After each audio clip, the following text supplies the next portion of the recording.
The Max Planck Society, one of Germany's most prestigious research organizations and a top destination for ambitious scientists from all over the world. And it's successful, 31 Nobel Prizes since its inception more than a century ago. But there is a dark side. I was really scared of my supervisor. He was hitting his table while he was doing that. I don't want to accept that people are treated like this.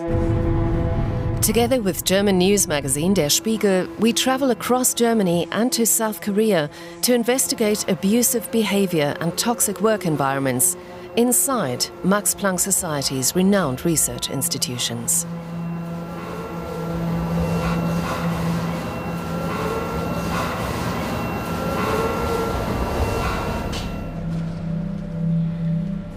At the time it was miserable. Absolutely miserable. I was like those dogs that you catch in the street that are kind of like trembling. Gabriel Lando is a theoretical computational physicist from Brazil. He dreamt about conducting groundbreaking research in Germany. Instead, he was pushed to his limits and has been fighting to lift himself back up ever since. It took me more than a year to heal from it, to stop dreaming about it.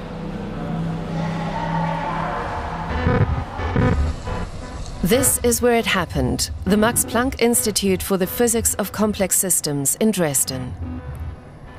Gabriel arrived here as a postdoc researcher in 2020 under Jan Michael Rost, its director of finite systems, a renowned scientist.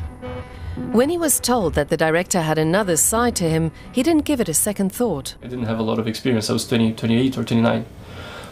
Like, let's please the guy, because, I mean, he's the director, he's your boss. We spoke to 20 people from the Institute. Most say they had experienced, witnessed, or were aware of misconduct by the director. Their accounts, when pieced together, portray a systemic form of power abuse. They came from Asia, the Americas, the Middle East, and Europe, drawn by the promise of world-class research, but what they say they experienced made the majority of them drop out of academia. For months, DW's investigative unit, together with German news magazine Der Spiegel, has investigated abusive behavior at several Max Planck institutes. Our findings suggest a systemic failure of accountability. Today, Gabriel lives in South Korea, where he pursues his research. He's one of the few still in academia.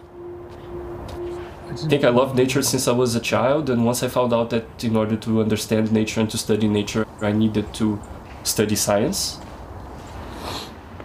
Gabriel had met the director at a conference and had been thrilled by the offer to pursue his research in Germany. But when he arrived there, he found the director's charm had faded. He vividly remembers an episode. It was kind of dark. It was 7:30 maybe, or 7. It was pretty late. I went to his office to try to just give him a heads up about the paper. And then he started just like endless. He's saying like, you arrived here almost a year ago. You have done, can I say the words that he said? You have done shit. Like you're not working at all. Like you're useless. And he was hitting his table while he was doing that, and yelling at me at the point that I could see him like spitting. So he was very mad. Others described similar experiences. They noted that the director's erratic behavior only occurred when they were alone with him. Despite all the problems, when he told me that the idea was good, I was very happy and I was very motivated. I would go back to work and I would work intensely. And that is the problem, because the next meeting, when I came off all of the ideas that would result from that motivation, he would absolutely crush me. And this is the worst thing, and I remember this coming from a student. Stop it.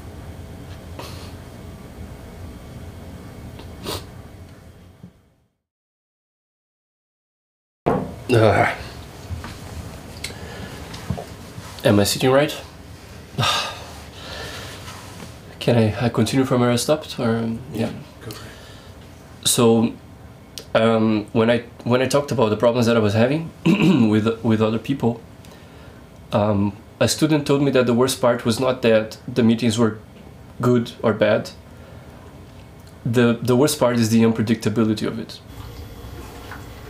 Many described how young researchers were at his mercy, especially those from abroad.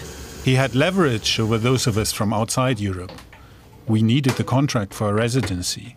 He was abusing his power, threatening people not to extend their contract.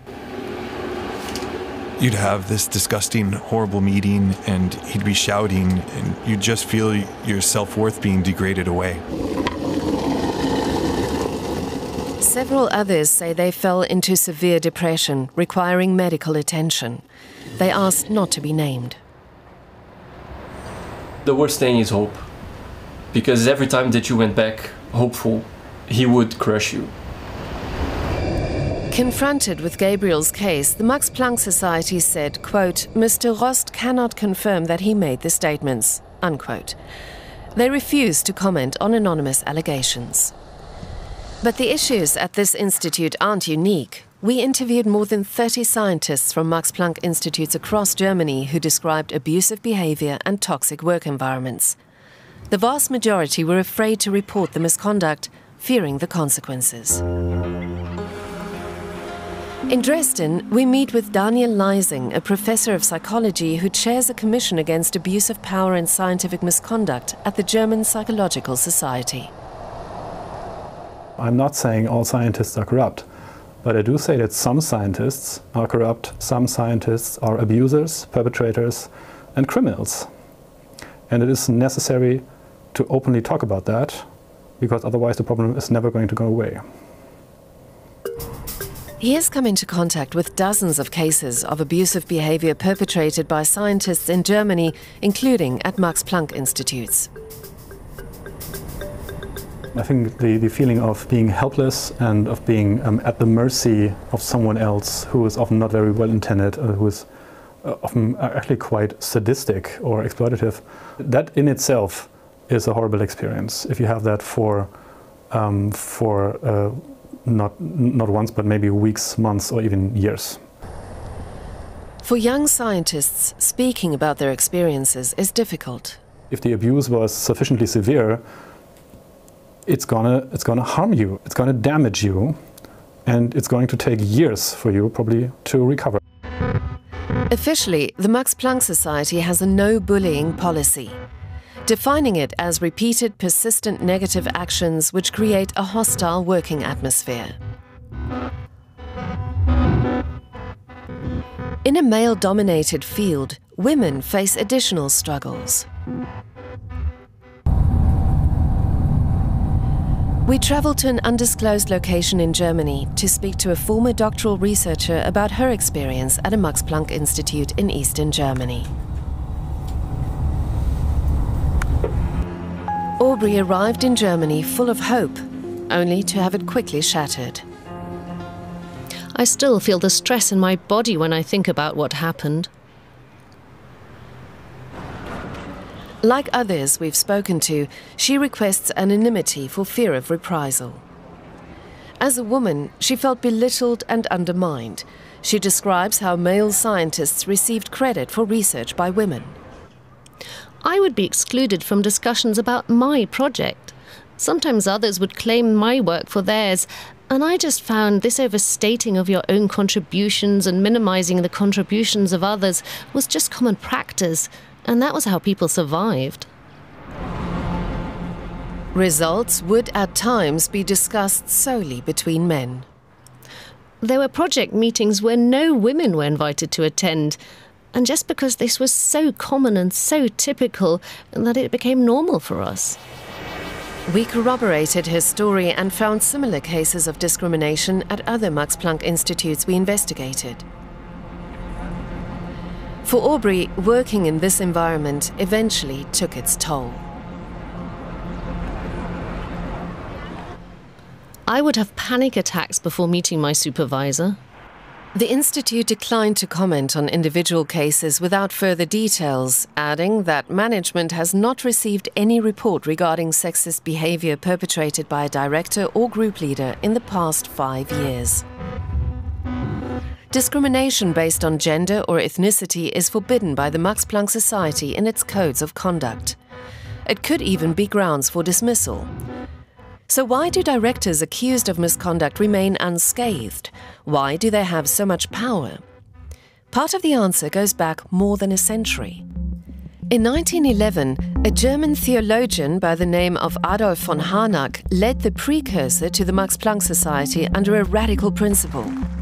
Science is best advanced through an institute built around a single gifted scientist. Such power should allow them to pursue science without restraint.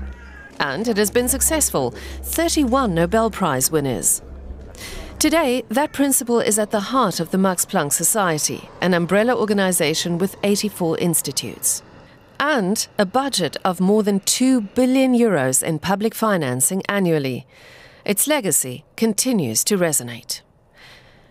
Angela Merkel, the former Chancellor of Germany, herself a trained physicist. It is precisely this principle, based on excellence and trust, that has made the Max Planck Society one of the world's most renowned scientific organizations. In that, we have a lot to be thankful for the fact that Germany is very attractive for many top international scientists. This principle appears to be untouchable, even for those at the top. We meet a professor of psychology and neural science and a Max Planck director, David Pöppel. And I don't know if that's timely anymore. I mean, are we building a society that's good for the 10 people who win a Nobel Prize, or the 24,990 people who work there? In 2021, he became the managing director of a privately funded institute under the Max Planck Society and says he found an underlying atmosphere of sexism.